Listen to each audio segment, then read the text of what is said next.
마음은 그릇과 같습니다. 너무 많은 것을 담으려 하면 결국 넘쳐 흐릅니다. 사람들은 하루에도 수십 가지 생각과 감정, 걱정과 기대를 마음에 담습니다. 그러다 보면 어느 순간 마음이 무겁고 지쳐버리죠. 스님은 말합니다. 마음은 빈 그릇일 때 가장 빛납니다. 채우기보다 비우는 연습을 하세요. 그릇이 비어 있을 때 그 안에 무엇이든 담을 수 있듯이 마음도 여백이 있어야 새로운 지혜와 자비가 들어올 수 있습니다. 우리는 늘 무언가를 채우려고 합니다. 정보를 채우고, 감정을 채우고, 타인의 시선을 채웁니다. 그러나 채움이 곧 풍요는 아닙니다. 가득 찬 마음은 경직되고 여유가 없으며 스스로를 짓누릅니다. 비운다는 것은 버린다는 뜻이 아닙니다. 그저 내려놓고 다시 시작할 준비를 한다는 뜻입니다. 때때로 우리는 손에 많은 것을 쥐고 있으면서도 진짜 필요한 것을 잡지 못하는 경우가 많습니다. 그건 손이 가득 차 있기 때문입니다. 마음도 마찬가지입니다. 비우면 들어오고 채우면 넘치며 넘치면 잃게 됩니다. 당신의 마음은 오늘 무엇으로 가득 차 있나요? 불안한 미래에 대한 걱정인가요? 과거의 후회인가요? 혹은 지금의 외로움일까요? 지금 그 모든 것을 내려놓아도 괜찮습니다. 누구도 당신을 비난하지 않을 것이며 당신도 자신을 미워하지 않아도 됩니다. 그릇을 비워야 새로운 물이 들어옵니다. 비워야 향기가 들어옵니다. 그리고 비워야 사랑이 들어올 수 있습니다. 가끔은 아무것도 하지 않아도 괜찮습니다. 아무 말도 하지 않고 아무 생각 없이 그저 고요히 머무는 것. 그 순간 당신의 마음속 빈 그릇에 연꽃 한 송이가 피어납니다. 한 제자가 물었습니다. 스님, 마음이 무겁습니다. 아무리 노력해도 괴로움이 사라지지 않아요. 스님은 조용히 찻잔을 내려놓으며 말합니다. 이 잔을 계속 들고 있다면 손이 아프겠지요. 내려놓으면 아픔도 사라집니다. 우리는 불안과 분노, 후회와 걱정을 계속 붙잡고 살아갑니다. 하지만 그것들이 진짜 우리를 붙잡고 있는 걸까요? 아니요. 사실은 우리가 그것들을 놓지 못하고 있는 겁니다. 사람들은 말합니다. 이 감정은 내가 어쩔 수 없는 거야. 잊고 싶지만 자꾸 떠올라. 그러나 감정은 물과 같습니다. 움켜쥐려고 할수록 손가락 사이로 빠져나갑니다. 그저 흐르게 두어야 합니다. 내려놓는다는 건 있는 것이 아니라 그 무게를 인정하고 놓아주는 것입니다. 누구나 짐을 짊어지고 삽니다. 하지만 어떤 이는 그 짐을 내려놓고 걷고 어떤 이는 그것을 껴안은 채 무너집니다. 당신은 어느 쪽인가요? 과거의 실수도 다른 이의 말도 스스로에 대한 실망도 잠시 내려놓아 보세요. 그 짐 없이도 당신은 충분히 걸을 수 있습니다. 심지어 더 가볍고 더 멀리까지 갈 수 있습니다. 스님은 말했습니다. 마음이 무거울수록 더 낮게 엎드리세요. 그러면 내려놓는 법을 알게 됩니다. 오늘 밤 두 손을 무릎 위에 올리고 조용히 말해보세요. 나는 이제 이 마음을 놓아줍니다. 그 순간 당신의 마음 안에 바람이 붑니다. 그리고 그 바람은 새로운 길을 엽니다. 3점 고요함 속에서 나를 만나다. 세상은 시끄럽습니다. 눈을 뜨는 순간부터 수많은 소리와 말, 정보들이 쏟아집니다. 전화벨 소리, 뉴스, SNS, 사람들의 목소리. 우리는 그 소리들 속에서 하루를 살아갑니다. 하지만 문득 이런 생각이 들죠. 이 모든 것이 꺼지면 나는 어떤 사람일까? 고요는 단순히 소음이 없는 상태가 아닙니다. 고요는 나 자신을 만나는 시간입니다. 스님은 말합니다. 고요함은 도피가 아니라 귀향입니다. 우리는 그 속에서 본래의 자신을 만납니다. 바람 소리를 듣고 자신의 숨소리를 느끼고 가만히 멍하니 앉아있는 그 순간 당신은 이 세상의 중심에서 자신을 껴안고 있는 것입니다. 고요함이 불편한 이유는 그 속에 숨겨진 감정들이 드러나기 때문입니다. 외로움, 불안, 두려움, 때로는 깊은 슬픔까지.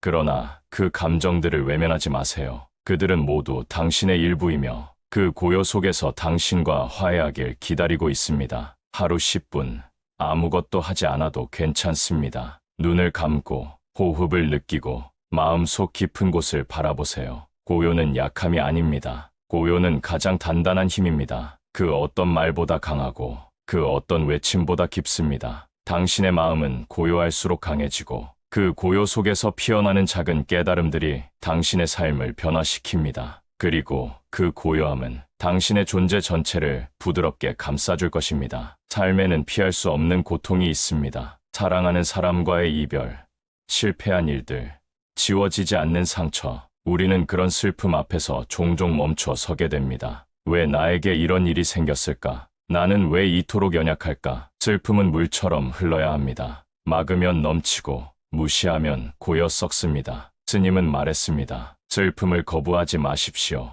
그것은 마음의 비에 불과합니다. 비는 땅을 적시고 시간이 흐르면 그 땅에 싹이 납니다. 당신의 마음도 마찬가지입니다. 눈물은 약함이 아니라 정화입니다. 흘러야 맑아지고 흘러야 다시 빛납니다. 그 누구도 당신의 슬픔을 완전히 이해할 수 없습니다. 하지만 당신은 자신을 끌어안을 수 있습니다. 괜찮아. 이 또한 지나가. 나는 나를 지킬 거야. 이 세 마디만으로도 마음은 조금씩 회복됩니다. 부처님도 말씀하셨습니다. 고통은 피할 수 없지만 괴로움은 줄일 수 있다. 슬픔은 당신을 무너지게 하는 것이 아니라 더 단단하게, 더 깊게 만듭니다. 그러니 오늘은 그 슬픔을 부드럽게 껴안아 주세요. 말없이 앉아 조용히 흐르게 두세요. 그 눈물 위에 분명 연꽃이 피어날 것입니다. 사람들은 늘 더 나은 것을 원합니다. 더 좋은 집, 더 높은 지위, 더 많은 인정. 그리고 그 욕심은 끝이 없습니다. 하나를 손에 넣으면 곧 다른 하나가 부족하게 느껴집니다. 스님은 말했습니다.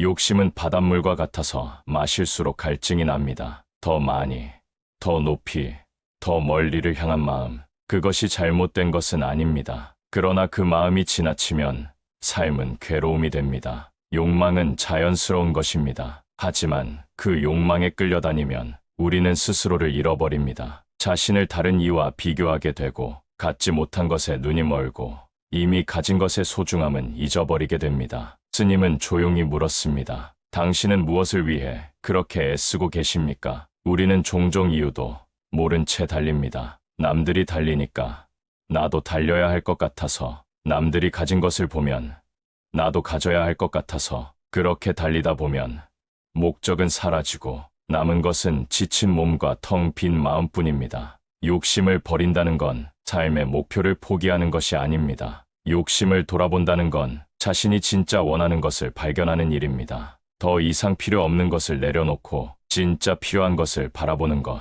그것이 지혜입니다. 부처님은 말씀하셨습니다. 욕망은 억누르는 것이 아니라 통찰해야 한다. 당신의 마음을 조용히 들여다보세요. 지금 원하는 것이 진짜 당신의 소망인가요? 아니면 비교와 두려움에서 비롯된 허상인가요? 무엇을 가져야 행복한 것이 아니라 무엇이 없어도 평온한지가 진정한 지혜입니다. 욕심을 다스릴 때 비로소 삶은 가볍고 단단해집니다. 6점. 화를 다스리는 지혜.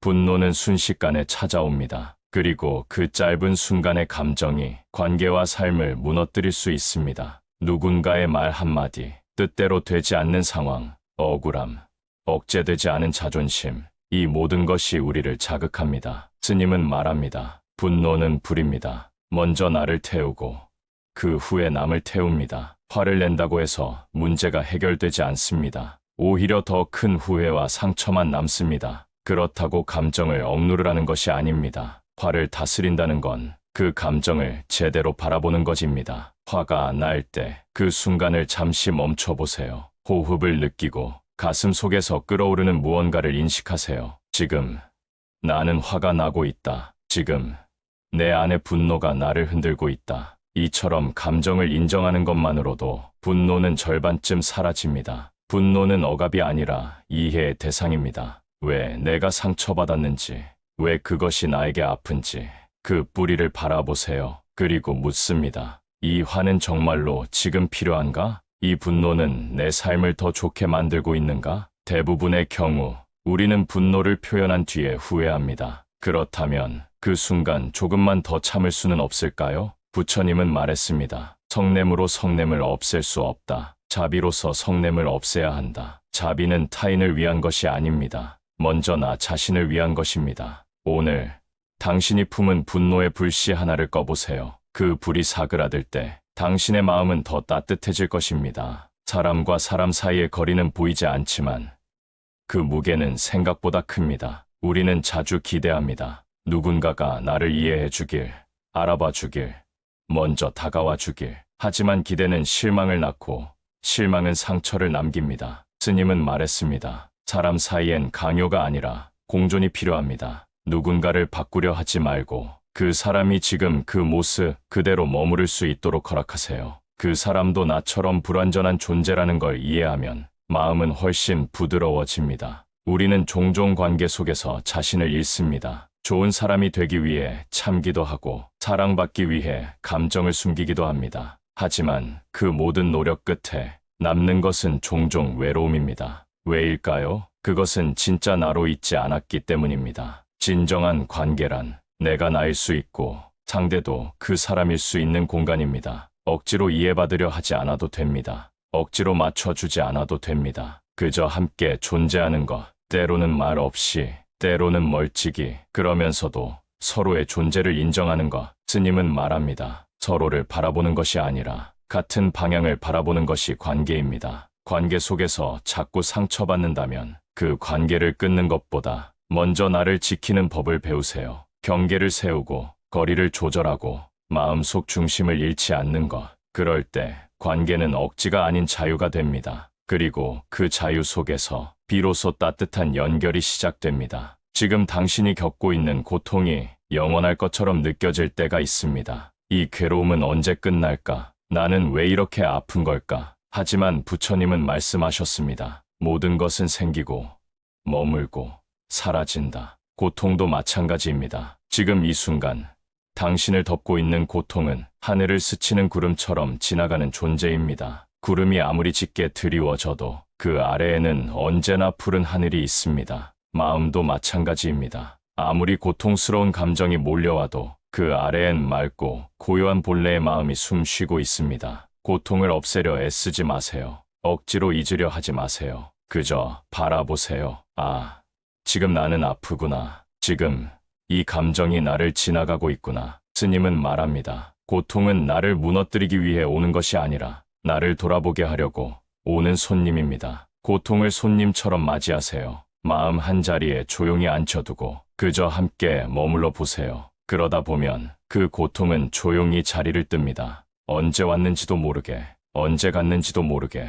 그리고 남는 것은 이겨낸 자의 깊고 단단한 평화입니다. 고통을 두려워하지 마세요. 그건 당신이 인간이라는 증거이고 당신이 살아있다는 증거입니다. 그리고 분명히 말할 수 있습니다. 당신은 그 고통을 견딜 수 있습니다. 아니, 당신은 이미 견뎌내고 있습니다. 행복은 거창한 것이 아닙니다. 사람들은 종종 특별한 날, 특별한 장소에서 특별한 무언가를 이뤄야 행복하다고 생각합니다. 하지만 진짜 행복은 가장 작고 가장 일상적인 것 속에 숨어 있습니다. 스님은 말합니다. 행복은 먼 곳에 있지 않습니다. 지금 이 순간 당신의 눈앞에도 피어 있습니다. 따뜻한 햇살이 비추는 아침, 잘 우러난 차 한 잔의 향, 누군가의 조용한 배려, 길가의 작은 꽃, 창밖을 스치는 바람 한 줄기. 이 모든 것이 당신이 마음을 열기만 한다면 행복이 됩니다. 우리는 자꾸만 더 큰 행복을 찾아 떠납니다. 그러나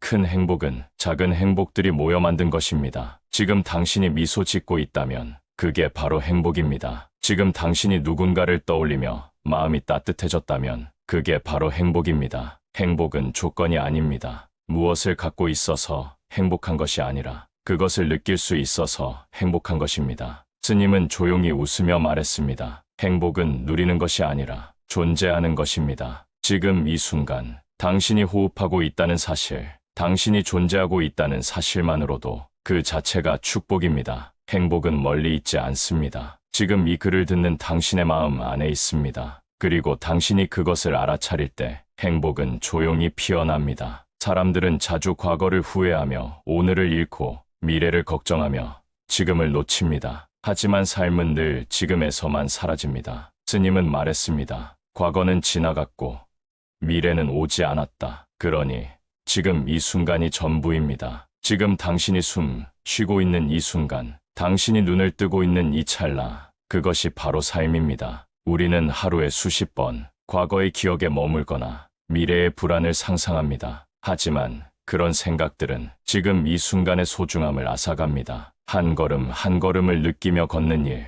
한 숟가락 한 숟가락을 음미하며 먹는 일, 한 사람의 말을 온전히 듣는 일, 그 모든 것이 지금을 사는 법입니다. 스님은 조용히 말씀하셨습니다. 온전히 지금을 살면 그 어떤 순간도 헛되지 않습니다. 오늘 하루 휴대폰을 잠시 내려놓고 하늘을 바라보며 숨을 크게 쉬어보세요. 그 하늘 아래 당신이 존재한다는 사실, 그 자체로 충분합니다. 지금 이 순간을 진심으로 살아내면 그 순간은 당신의 삶에 깊게 스며듭니다. 그리고 그렇게 하루를 살다 보면 삶 전체가 빛나게 됩니다. 지금 이 순간 눈을 감고 마음속으로 말해보세요. 나는 지금 여기 온전히 살아있다. 그 말 한마디가 당신의 오늘을 바꿔줄 것입니다. 우리는 매일 말을 합니다. 인사를 하고 설명을 하고 때로는 변명을 하고 상처를 주기도 합니다. 그 말들 중 일부는 누군가의 마음을 따뜻하게 만들고 또 어떤 말은 조용히 마음속에 상처를 남깁니다. 스님은 말했습니다.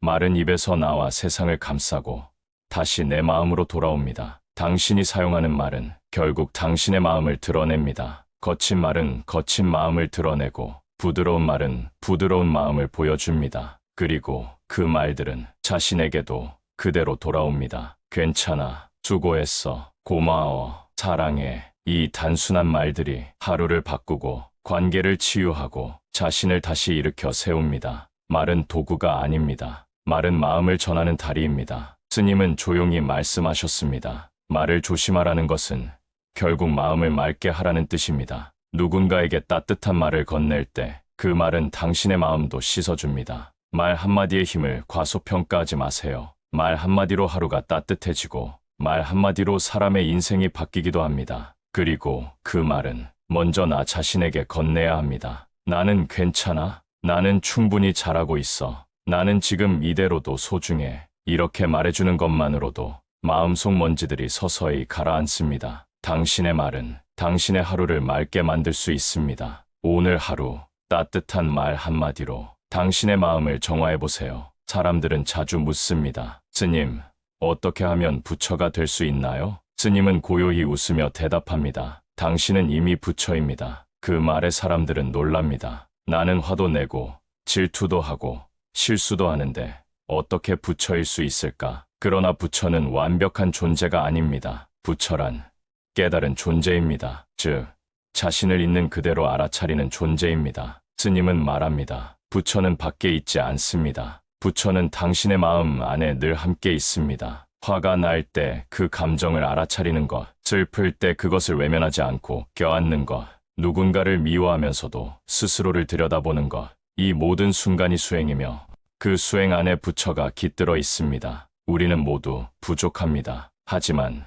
그 부족함을 인정할 때 우리는 더 깊어집니다. 완전해지려고 애쓰지 마세요. 있는 그대로를 바라보는 연습이 당신을 부처의 길로 이끌어줍니다. 누군가를 위로할 때, 진심을 다해 사과할 때, 자신의 상처를 껴안을 때, 그 순간 당신은 이미 부처입니다. 스님은 마지막으로 말합니다. 깨달음은 먼 곳에 있는 것이 아니라 지금 이 순간 당신의 진심 속에 있습니다. 당신의 조용한 하루 속에, 누군가를 위한 작은 배려 속에, 자신을 인정하는 그 용기 속에 부처는 함께하고 있습니다. 그러니 부디 잊지 마세요. 당신은 이미 부처입니다. 그리고 나는 오늘도 조용히 응원합니다. 당신의 걸음이 고요하고 평화롭기를.